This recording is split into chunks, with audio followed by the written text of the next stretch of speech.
Veliko nogometašev se po končani igralski karieri odloči postati trener. Podobno kot na poti nogometnega odraščanja, ki gre od najmlajših kategorij proti članski, je tudi na trenerski več nivojev oziroma postaj z dopolnjevanjem in preverjanjem znanja.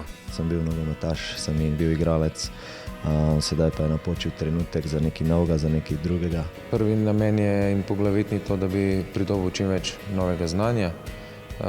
Nekako se pa tudi usmerjamo v te trenerske vode. Tisti, ki smo igrali nogomet in tudi zatem, ko smo igrali v tujini, smo si nabrali neke izkušnje, smo doživeli veliko stvari in sigurno to lahko tudi kot trener izkoristiš, seveda pa moraš biti pri tem zelo pameten.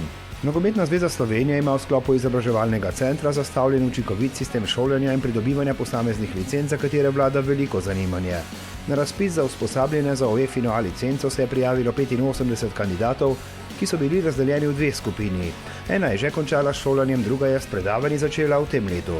Predvsem so na vrsti teoretični predmeti, od teorije nogometa, teorije treniranja nogometašev, potem pedagoške prakse, psihologije, sociologije, se pravi nekaj začetki. Nekako sem živel zadnjih 15 let to, kar nam predavajo, tako da z tega vidika je lažje. Na šolanju svoje znanje nadgrajujejo trenerji z B licenco, ki predstavlja začetek resnega ukvarjanja s trenerskim poklicem in je ena od stopničk na poti proti najvišji pro licenci. Usposabljanje je sestavljeno iz dveh delov, prvi so predavanja. Drugi modul je v mesecu juniju predvsem sestavljen iz praktičnega dela, kjer se bomo veliko ukvarjali predvsem z taktiko.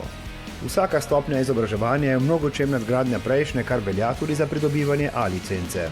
Na predhodnih usposabljanjih so kandidati pridobili znanje z področja tehnike, sedaj pa je to tehniko potrebno uporabljati tudi v igri.